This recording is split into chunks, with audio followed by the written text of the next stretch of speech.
काबुल की गलियों में अली नाम का एक 16 वर्षीय लड़का रहता था। युद्ध और अशांति ने उसके सपनों को कुचल दिया था। चारों तरफ गोलियों और बमों की गूंज थी। वह सोचता, अगर मुझे कहीं शांति मिलेगी तो शायद भारत की धरती पर। एयरपोर्ट पर भीड़ उमड़ी हुई थी। सब भागकर विमानों की ओर जा रहे थे। अली अकेला खड़ा सोच रहा था कि बिना पासपोर्ट और टिकट वो कैसे जाएगा। तभी उसकी नजर एक विशाल सैन्य विमान पर पड़ी। उसने तय कर लिया था कि आज जान की बाजी लगानी ही होगी। जैसे ही विमान उड़ान भरने को तैयार हुआ, अली दौड़ पड़ा। उसने जान जोखिम में डालते हुए पहिए के पास खुद को छिपा लिया। उसके दिल की धड़कनें तेज थीं। चारों तरफ शोर और भगदड़ था, लेकिन वह सिर्फ आसमान की तरफ देख रहा था।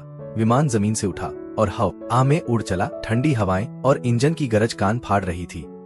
अली की पकड़ ढीली पड़ने लगी, पर उसने खुद को कसकर थाम लिया। उसे लग रहा था मानो हर सेकंड मौत और उम्मीद के बीच का सफर हो। कुछ देर बाद बादलों में विमान ऊंचाई पर पहुंच गया।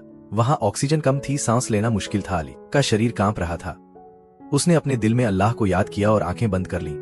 उसे यकीन था कि अगर किस्मत साथ देगी तो वह जिंदा रहेगा। कई घंटों बाद विमान ने भारत की ओर रुख किया। ठंड से अली की उंगलियां सुन्न हो चुकी थीं। अचानक विमान हिला और उसने सोचा, अब मैं गिर जाऊंगा। लेकिन किस्मत ने साथ दिया। वह टिका रहा। उसने पहली बार दिल्ली का नाम सुना और मुस्कुराया। दिल्ली एयरपोर्ट पर विमान उतरा। धीरे धीरे पहिए रुक के अली थककर गिर पड़ा। सुरक्षा कर्मियों ने उसे देखकर चौंक गए।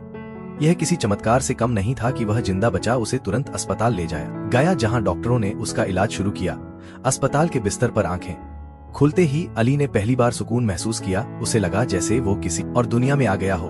डॉक्टरों और नर्सों ने उसके साथ दयालुता दिखाई। उसने सोचा, यहाँ लोग मुस्कुरा रहे हैं, यह तो सच्चा घर है। धीरे धीरे उसकी कहानी मीडिया में फैल गई। लोग जानना चाहते थे कि ये बच्चा इतनी भयानक यात्रा के बाद कैसे बचा। कई समाज सेवी संगठन उसकी मदद को आगे आए। किसी ने शिक्षा देने का वादा किया तो किसी ने रहने की जगह। अली ने नए जीवन की शुरुआत की। दिल्ली की गलियों में घूमते हुए उसे लगा कि उसकी आंखों में अब भी डर है, लेकिन साथ ही उम्मीद भी। उसने खुद से कहा, मैं अब सिर्फ जीने नहीं आया हूँ, बल्कि सीखने और सपने पूरे करने आया हूँ।